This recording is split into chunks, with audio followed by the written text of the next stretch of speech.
Well, riots have rocked Los Angeles for the past 48 hours. Chaos in the streets, looting, fires, police on the defensive, being hit with bricks and being attacked. We're going to have more on that part of the story in a moment. But joining us now is Senator Ron Johnson. He's raising alarms over President Trump's so-called big, beautiful budget bill, warning that it's not just bloated, but it's dangerous, and he's calling it immoral. We've been calling it that here on the show. Senator Johnson says the bill could backfire in a big way, and he is ready for a fight on this. That and so much more to discuss with Senator Ron Johnson, who joins us now. Senator, great to see you. Welcome to the show. Well, guys, let me just kind of correct what you just said, though. I haven't called the bill dangerous or immoral. I've been calling the fact that we're mortgaging our children's future dangerous and immoral. The bill just doesn't meet the moment. It doesn't go anywhere close or far enough. But there are many good elements in it. But again, I've tried to be as positive as possible. President Trump said I'm too negative.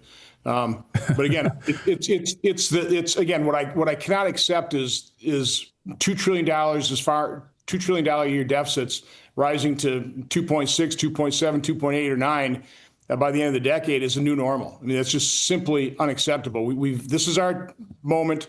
We've witnessed an unprecedented amount of federal government spending increase over the last 6 years. We have to address it. But anyway. Now, something Representative Massey has said over and over again is we don't need to do it this way. We don't have to pack it all into one big suitcase that then goes over your 50-pound limit. We can just do it in small measure because Republicans have control. So why do you think that there's still this protocol for the bill that no one can read because of its page count, stuffed with special interest requests?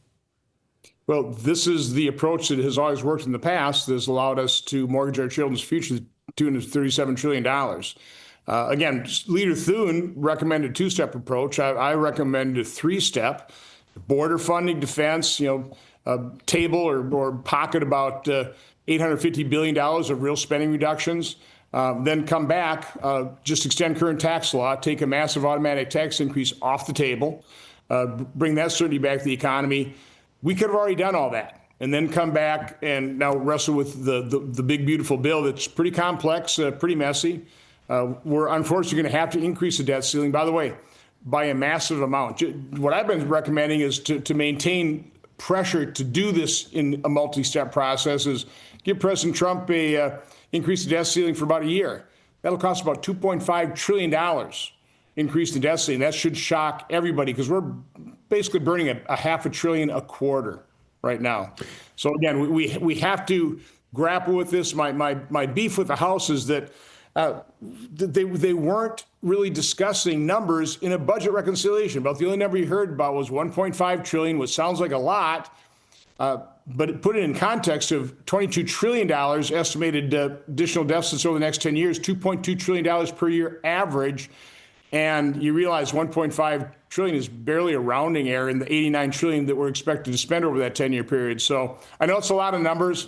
I was just on another program rattling those things off, and the host said, Senator, nobody understood that. I get it. I really do. I understand that. But it's the slogans, it's the rhetoric that has allowed us to really accumulate this much debt. At some point in time, we've got to understand the reality. We've got to look at numbers and figures and really address them. I mean, it's so when you talked with my old colleague Maria yesterday, I believe you said, it's going to backfire, that this whole thing is going to backfire. What do you mean by that? How is it going to I mean, mortgaging our children's future is one thing, but Trump supporters, I think, really ran on this, really supported this idea, conservative values here. We cannot sustain this any longer. $36 trillion in debt. We got excited about Doge. We got really excited about all of these fraud, waste, and abuse that Doge was finding. And then, through the back door, we're sneaking in trillions of dollars in new spending. So how exactly do you think it's going to backfire? Backfire for Trump? Backfire for conservatives? Backfire for MAGA? Or just backfire for the country? Well, I'm not sure I said backfire, but certainly, I can understand why, our supporters want us to actually reel in the size of government. Now, I supported President Trump because I wanted him to defeat the deep state. You don't defeat the deep state by continuing to fund it at President Biden's levels. So that's the first point I'd make. But what I'm finding is just a great deal of support for the position I'm taking. These are from people like me that completely support President Trump, that realize he's a completely unique political figure that is willing to do hard things that nobody else is willing to do. So again, I completely support him. I want to see him succeed. But even among people who are just diehard Trump fans, they're supporting what I'm doing because they also realize that our higher loyalty has to be to our kids and grandkids, and we really are immorally bankrupting and mortgaging their future. That's got to stop. It's got to end. And we've got a once in a lifetime opportunity. That's been my point. This one big beautiful bill, if passed as is pretty much a one and done. We're not going to take up anything else before the next election. There's no guarantee. As much as I want to see the House maintain the majority there, Senate retain a Republican majority, there's no guarantee of that. So this is our moment. It's a historic opportunity. Let's not blow it. Right. And we have precedents for this because when President Trump released COVID relief money, he was presented with a big bloated piece of crap. And he said, no, I can't approve this. He sent it back and cut it back significantly. And so he can do it. But again, this page count that nobody can read, what's it going to take for President Trump to do that again? Well, again, hopefully I'm trying to persuade him that, pass the good elements, the things, the must-haves, but make sure that we've got a forcing mechanism to come back and keep working. One of the things I've been talking about is a budget review panel. We've never forensically audited line by line of the budget, the over 2,600 programs. Did you realize that? We have more than 2,600 programs in the federal government. I have to believe, with this massive increase in spending, 58% since 2019, that there's hundreds of billions of dollars that, first of all, above and beyond 2019 spending, plus up for population growth and inflation. We've got hundreds of billions of dollars, not in Medicare, not in Social Security, but in all the other programs. And that there are hundreds of programs that if you eliminate that spending in those programs, nobody would even notice, except for the grifters who are sucking down the waste, fraud, abuse, and pork. So again, you have to do the work. You need the time to do the work. Again, I think the House has done a lot of good stuff in this. There's no doubt about that. And I understand Speaker Johnson's challenge. It's not easy. That's the other point I was trying to make out when I was in the White House with the president last week. He said, Democrats are always so unified. And I point out, well, that's because they're doing easy stuff. They're just spending more money. They're mortgaging our kids' future. They're never held accountable by the media. It's easy to be a Democrat. It's really hard trying to do what we're trying to do. So I sympathize with Speaker Johnson, with President Trump. I don't want to be a problem child. I don't want to make their life or job tougher. But again, my higher loyalty is to our kids and grandkids, and we have to do the hard things. What's the point of having a majority if you don't do what we always say we're going to do with it? Not right. Just right. But that might cost us the election. I'm sorry, we got to do it now. No, that's what I love about you, because these are the promises made, and we need to keep these promises. I mean, this is what so many Americans overwhelmingly in all of these swing states. I mean, for crying out loud, these are the promises that were made. We need to keep these promises. And to be clear, Senator, so Fox News Digital had quoted you. It'll completely backfire on him, end quote. Senator Ron Johnson told Fox News. I say a lot of things. So again, I just couldn't remember what. Okay, I just want to make sure. I didn't want to put words in your mouth and take words out, but this is on foxnews.com. So I just want to be clear about that on President Trump battling for this big, beautiful bill. But do you think it's going to pass? And people in our chat room are asking, because we got tens of thousands of people watching. They're like, has anyone read this bill, Senator? Well, not in its current form. I think people are shocked by the fact that whatever the House sent over to us, normally they figure the Senate's going to water it down and make it even less conservative. In this case, I think we may have a chance of making it significantly more conservative. For one reason, now we've had the time and we're able to describe the fraud in Medicaid. Up until this point, because the House was just kind of working on getting the thing passed, nobody was really effectively going out there talking about, like an article in the Wall Street Journal, a dad of a 17-year-old autistic child who's on a 10-year waiting list for home care because he's being crowded out by single, working-age, able-bodied adults. And the fact that for a disabled child, for every dollar the states put into that health care for that child, the federal government kicks in $1.33. For a single able-bodied, working-age, childless adult, for every dollar the state kicks into that, the federal government puts in $9. which has just allowed to a complete abuse of the system, these provider taxes, provider fees. That's not health care. Those are fees the states are assessing on providers because they're able to game the system. And by the way, just a quick analogy, what's happening here is, this is personalized. Let's say you got this guy named Uncle Sam over here, kind of a knucklehead. For whatever reason, he's willing to offer me $18 because I can extract $20 from that guy over there. So I go up to that guy over there and say, hey, give me $20. I'll show that this Uncle Sam guy that you've given me $20. He'll give me 18. I'll come back. I'll give you $20 back. You know, that's exactly what's happening with the Medicaid expansion and the states. And then in addition to that, because they are charging for real procedures, they're allowing those providers to overcharge them. So now we are paying providers 2 to 3 times the amount for Medicaid procedures as we do for Medicare. So this is resulting in hundreds of billions of dollars of waste, fraud, and abuse in Medicaid. It's crowding out care for disabled children. It's crowding out the dollars available for that care. We need time to make that case. If the American people understood it, they would be outraged. They would support what we're doing, as opposed to rushing through and allowing the Democrats to say, these guys are cutting Medicaid for disabled children. No, we're trying to preserve it and save it. Well, they love their talking points. There is a war happening right now. It's probably not what you think. It's in your gut. A battle between good and bad bacteria can determine your health. And Kimchi 1 from Brightcore Nutrition is the fermented superfood that your body needs to arm the good guys with the right weapons to defeat the bad actors once and for all. I've heard it described as like the special forces for your gut. Now, I've been taking this every day, and I have to tell you, I feel fantastic. This is now a part of my daily supplement regimen.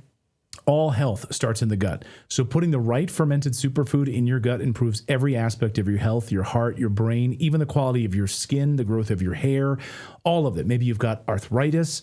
I'm telling you everything. My mom was just visiting last week, and I told her she's got to get this for her arthritis. And she said, send me the link. Send me the link. I'm going to get it.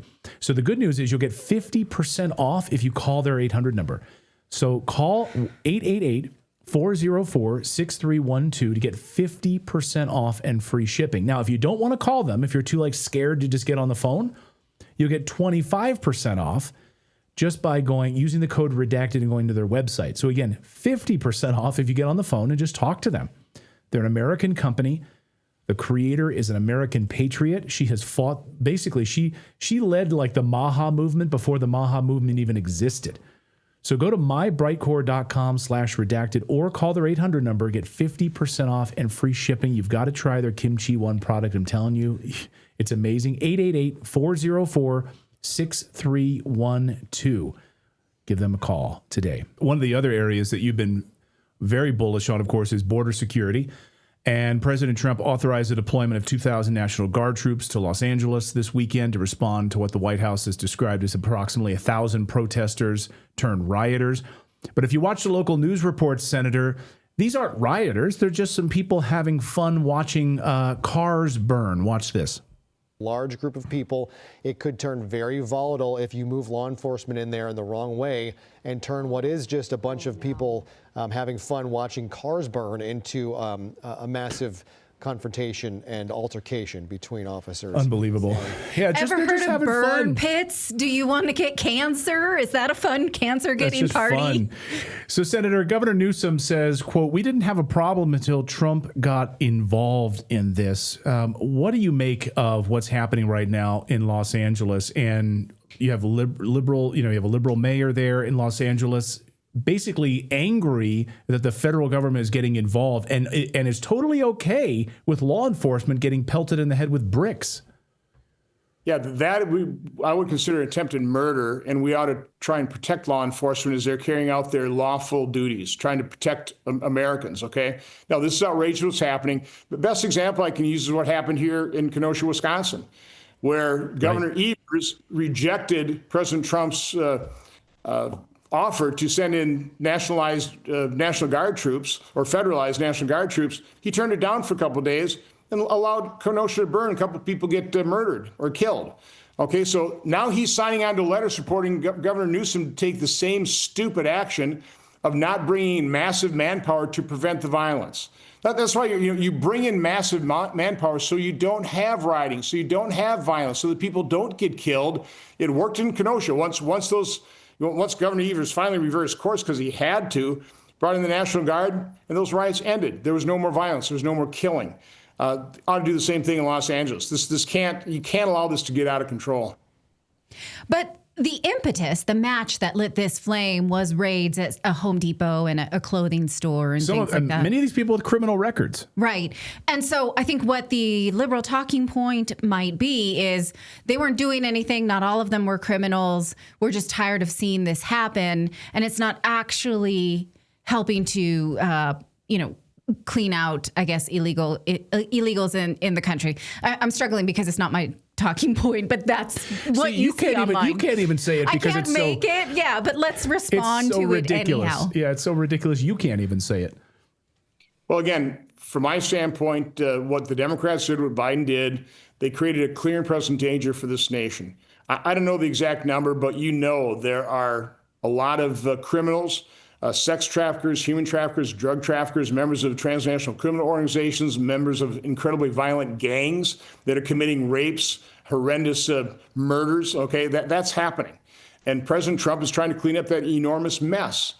And it's not going to be perfect, but I support law enforcement. I understand why ICE officers go to a court, like in Wisconsin here, where the then judge obstructed justice by shuffling the illegal immigrant out the back door, but they do it because it's safer for everybody. It's safer for the illegal immigrant that they're trying to apprehend. It's certainly safer for the law enforcement officials. I want to keep those people safe. I want them to be able to go home to their families. So yes, you go into places where it's safer to go to arrest the illegal immigrant that they have no right to be in this country. They should be arrested. They should be deported. A large majority of Americans support that process. They didn't like the open borders. Again, I don't like relatively innocent people being, kind of caught up in this whole process. But again, this is a big mess, and it's not easy to clean it up.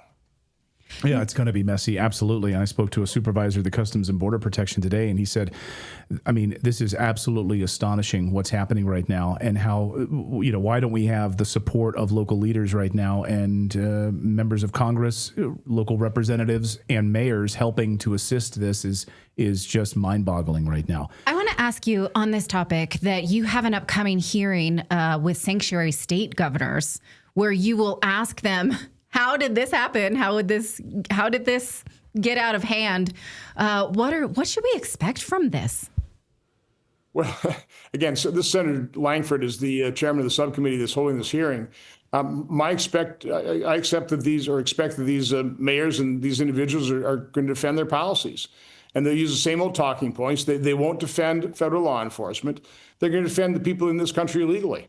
Again, it's amazing that they're clinging to this policy, that they want open border.